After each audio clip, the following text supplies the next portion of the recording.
Good morning, Searcy High School. I'm Aubrey Jones. And I'm David Hodges. We've hoped you had a wonderful week, Searcy.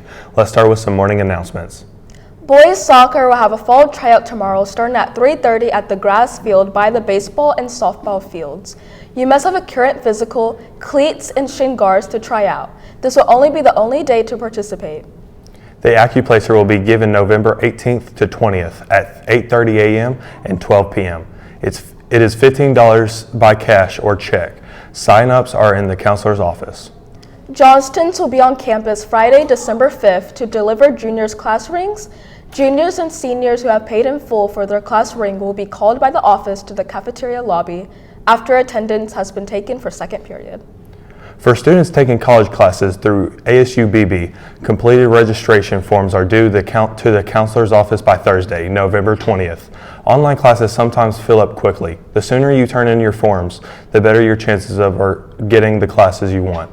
Here at Searcy High School, everyone has a certain type of music taste, and discography expresses everyone's. That's right, Aubrey. Me and Aiden Denson have something called Discog that teaches us all about certain artists.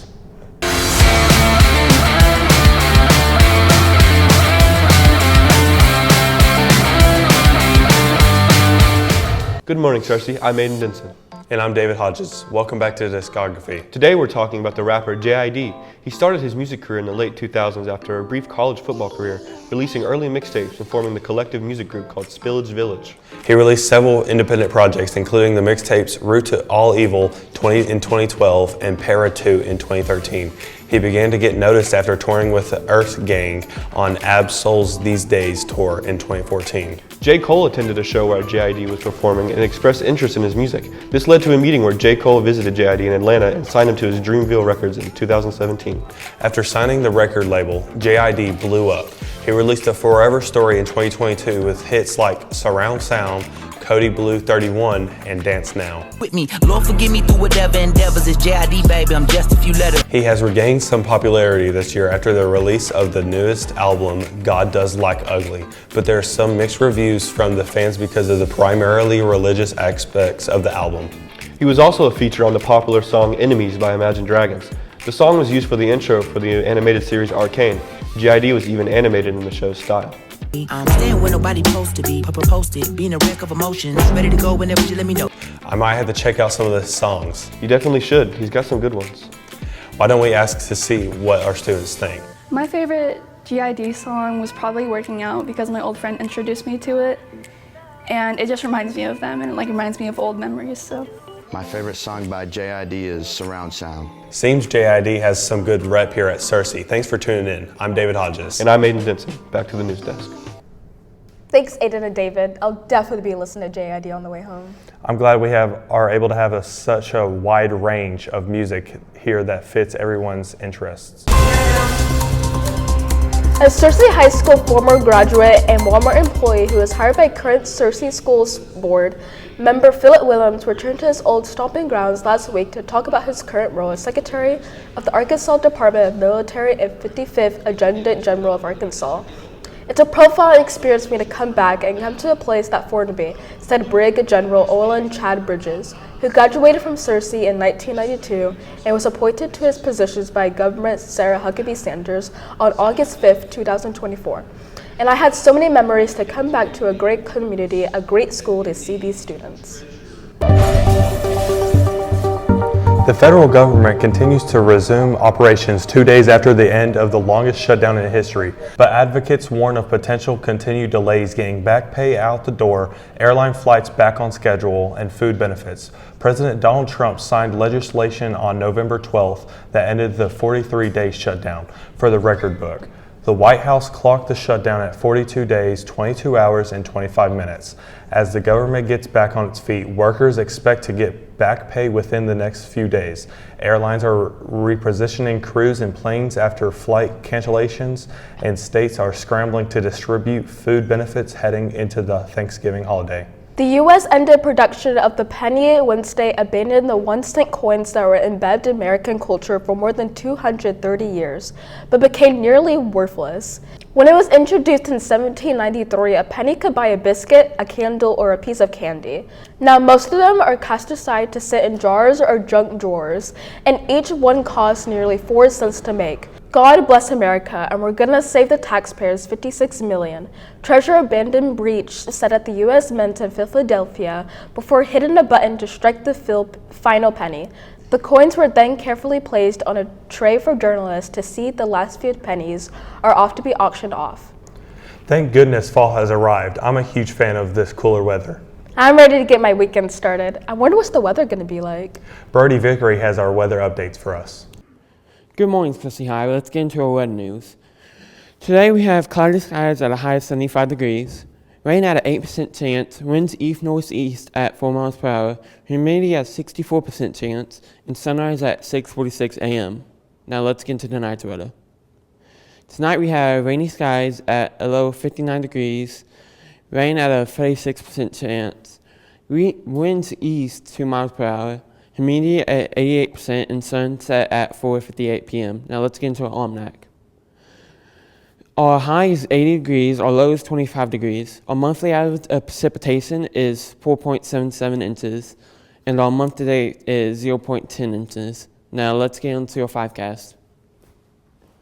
Thursday we're going to have thunderstorms with a high of 70 and a low of 61 at 89 chance of rain. Friday, we're going to have rain at 73-degree high and a 55-degree low with a 62% chance of rain. Saturday, we'll have partly cloudy skies with 71 high and 48 low at 50% chance of rain. Sunday, we're also going to have partly cloudy skies with 66 high and a 50-degree low with 24% chance of rain. Monday, we're going to have a 65-degree high, a 51-degree low, longer rainy skies, and a 64% chance of rain. Next week, it's going to be rainy, Cersei, so make sure to get your umbrellas. Now back to your news desk. Thanks, Brody. Yeah, I'm glad it's getting cooler. Do you know what's for lunch today? I'm starving. I do. Today for lunch we'll be having chicken Alfredo rotini, herb breadstick, sausage and cheese calzone, fajita marinated chicken, seasoned beef taco, spicy chicken sandwich, fresh whole fruit, and milk. Yum, that sounds delicious. Make sure you thank our lunch ladies for all they do here at Searcy High School. Have you watched any good movies recently? I haven't been able to watch any movies in a while, actually. Well, lucky for us, we have a segment that will introduce us to some new movie options.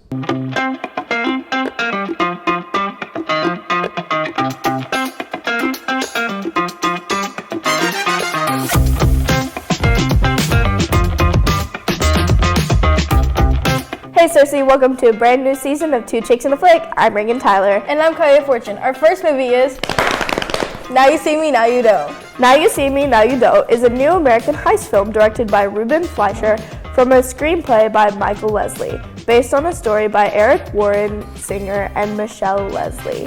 The film is a sequel to the 2016 film Now You See Me 2, and the third installment in the Now You See Me film series. The cast includes returning actors Jesse Eisenberg, Woody Harrelson, Dave Franco, Isla Fisher, and Morgan Freeman, alongside new cast members Justice Smith, Dominic Sessa, Ariana Greenblatt, and Rosamund Pike. And Now You See Me, Now You Don't, the four horsemen reunite to recruit the three skilled illusionists for a high-stakes heist involving the theft of the world's largest queen diamond from the powerful family crime syndicate. Now You See Me, Now You Don't was released theatrically in the United States last Friday. We were brought together for a reason. Gummies kicked in. Our next movie is the classic, You've Got Mail.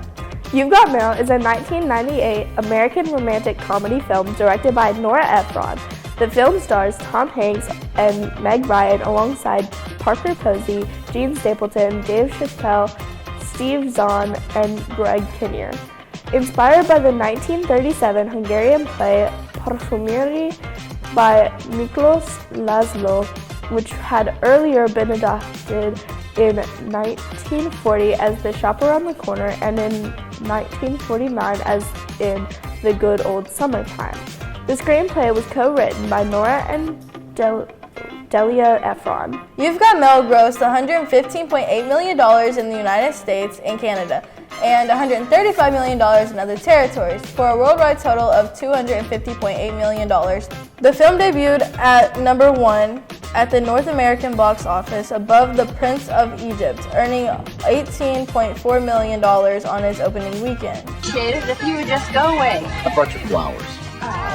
And our movie of the month is the one and only A Charlie Brown Thanksgiving. A Charlie Brown Thanksgiving is a 1973 American television special based upon the comic strip Peanuts by Charles M. Schulz. Primetime animated television special in the Peanuts. It's originally aired on the CBS network on November 20th, 1973 and won an Emmy Award on the following year.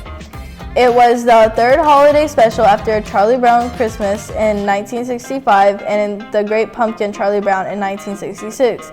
Except for the opening football gag, it's the first Peanuts TV special to have completely original script without relying on the script. Common Sense Media rated it a 5 out of 5, Rotten Tomatoes rated it a 67%, and IMDb rated it a 7.7 out of 10.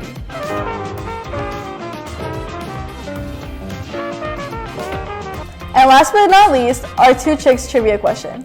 How old was Charles M. Schulz when his first Peanuts comic strip was published? Stay tuned for the answer in next month's Two Chicks and a Flick. Now back to you at the news desk. Thanks, Kai and Reagan. Looks like I'll have to get into a new movie signal soon. Hey Aubrey, I heard the Lions played a tough game Friday night. They did. Let's send it over to Caden Torres to learn more about Friday night's game.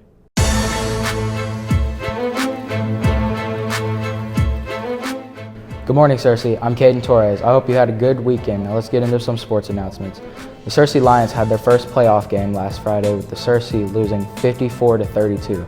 The game would be close going into half, only being down 34-35, but the Lions offense ultimately leading to the disappointing loss. Even though the season ended early, it was a great run by the Lions, finishing 9-1 and shows great promise for the next few seasons to come. In national news, we start in Fayetteville, where Arkansas squared off against Stanford in the non-conference matchup. The Razorbacks came out fast, building a comfortable lead going into first half, being up 45-35 and having a 15-point lead with 7 minutes left. But the Bulldogs would come roaring back, cutting the game close with only a minute left to play. Arkansas would secure the win after DJ Wagner's clutch 2 free throws, winning 79-75. The Duke Blue Devils played the West Virginia Mountaineers. The Devils came in ranked and favored, but everything changed late in the first half.